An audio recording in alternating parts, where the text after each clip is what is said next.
بزدل آدمی لیڈر نہیں بن سکتا. بزدل آدمی نواز شریف تو بن سکتا ہے، لیڈر نہیں بن سکتا.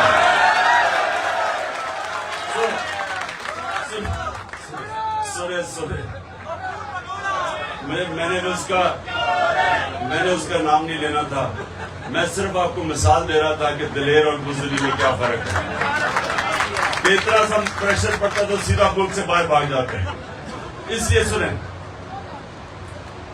تو یہ آپ نے بات سمجھ لی. دلیری کدھر سے آتی ہے؟ دلیری کدھر سے آتی ہے؟ نا عمران خان کو بھی کدھر سے آئی تھی دلیری؟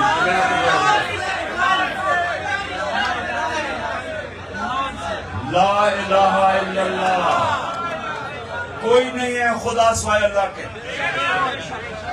یہ یاد رکھنا کہ یہ انسان کی آزادی کا دعویٰ ہے، غیرت کا دعویٰ ہے. کہ جب آپ یہ دعویٰ کرتے ہیں کہ اللہ تیرے سوا میں کسی کو نہیں مانتا، یعنی میں کسی کے سامنے نہیں جھکتا، چاہے وہ پیسہ ہو. سب سے بڑا پیسے کی وجہ سے لوگ اپنے ضمیر کو بیچتے ہیں. لیکن جب آپ لا الہ الا اللہ کا دعویٰ دل سے کرتے ہیں تو آپ پیسے کے بت کے سامنے نہیں جھکتے.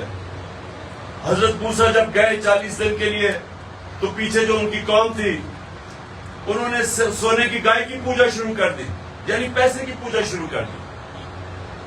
یہ شرک ہے. جب انسان اپنا ضمیر بیچتا ہے پیسے کے اوپر، شرک کرتا ہے. میری نظر میں وہ شرک ہے، کیونکہ آپ نے حق کے سامنے کسی اور چیز کو رکھ دیا. اللہ الحق ہے. جب بھی رائے حق کے سامنے آپ اپنے ضمیر کا سودا کرتے ہیں پیسے لے کے، رشوت لے کے، آپ یاد رکھیں کہ آپ شرک کرتے ہیں اور انسان کی عزت چلی جاتی ہے، غیرت چلی جاتی ہے.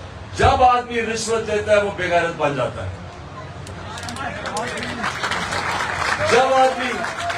جب آدمی جھوٹ بولتا ہے، اب جھوٹ آپ کا اگر پکڑا جائے کہ میری لندن تو چھوڑو پاکستان میں کوئی پراپرٹی نہیں ہے، تو غیرت مند لوگ نہیں کرتے جھوٹ، کیونکہ ان کو اپنی عزت کی فکر ہوتی ہے، غیرت کی فکر ہوتی ہے. تو لا الہ الا اللہ غیرت دیتا ہے اور غیرت انسان کو باقی انسانوں سے اوپر لے جاتا ہے. میں ایک لوگوں کو مثال دیتا ہوں.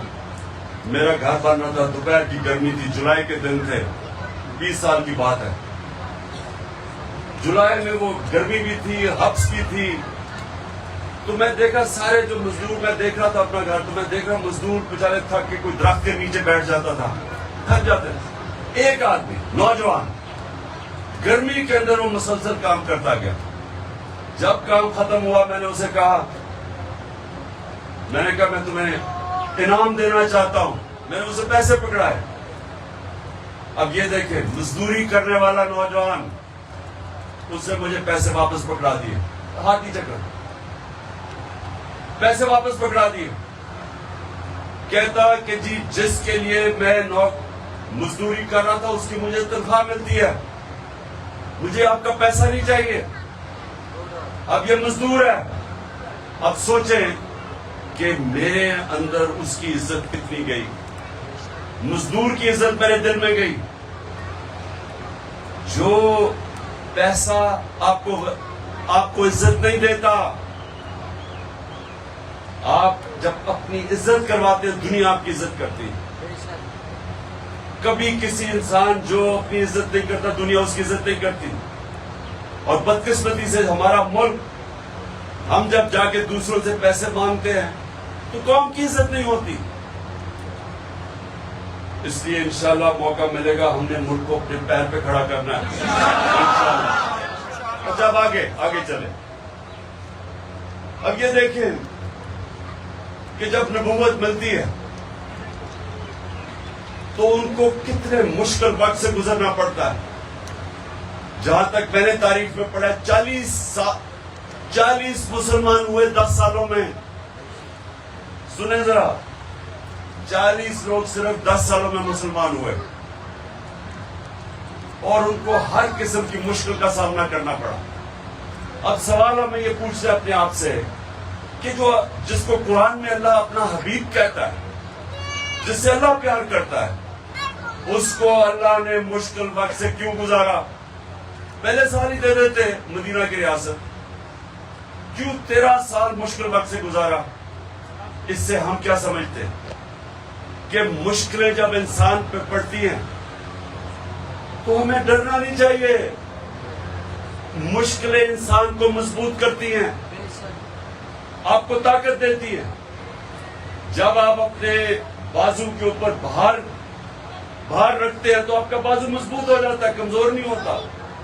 بازو کو استعمال نہ کرو وہ کمزور ہو جاتا ہے. اللہ نے انسان کو ایسا بنایا تو انہوں نے ہمیں ہمیشہ کے لیے بتایا کہ جب ہمارا نبی صلی اللہ علیہ وسلم اپنے حبیب کو مشکل وقت سے گزارا تو ہم سب کو بتا رہے ہیں کہ مشکلوں سے ہمیں ڈرنا نہیں چاہیے،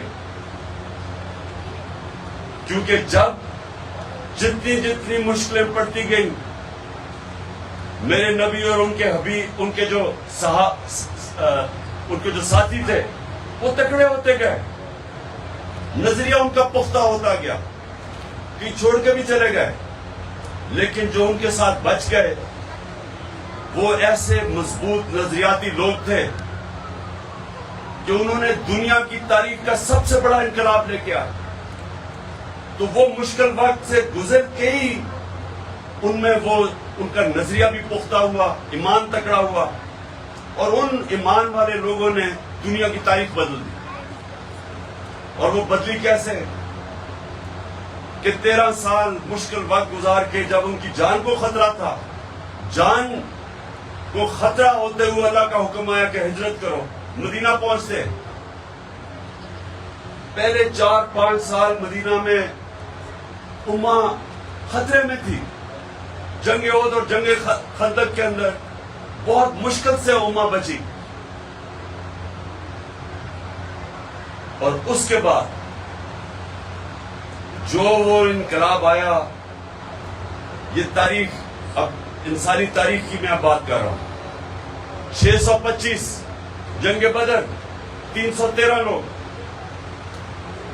636 یارموک کی جنگ، رومن ایمپائر، لاکھ فوجی ان کے جدید ہتھیار، اور خالد بن ولید کے مسلمانوں کے سامنے گھٹنے ٹیک دیتے. 11 سالوں میں 313 سے 11 سالوں میں پہلے رومن ایمپائر گرتا ہے، اور اگلے سال 637 میں دوسری سپر پاور گر جاتی ہے ان کے سامنے. یہ تاریخ کا حصہ ہے. تو وہ لوگوں کی جو تربیت کی انہوں نے، مشکل وقت سے گزرے. اللہ نے ہمیں بتایا کہ مشکل وقت سے نہیں ڈرنا چاہیے. جب آپ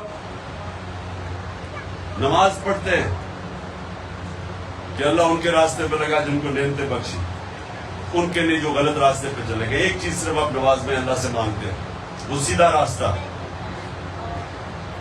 تو وہ جو سیدھا راستہ ہے وہ آپ اپنے نبی کا راستہ مانگ رہے ہیں. وہ آسان راستہ نہیں ہے، لیکن وہ آپ کی عظمت کا راستہ. کبھی گھبرانا نہیں چاہیے مشکلوں سے. تو جی پولیس آ گئی، ٹیئر گیسنگ ہو گئی، یہ ہو گیا، وہ ہو گیا، کہ کچھ نہیں فرق پڑتا. آپ اور تکڑے ہو جاتے ہیں اس سے. یہ ظلم کے سامنے جب کھڑا ہوتا ہے انسان کو اور تکڑا کر دیتا ہے.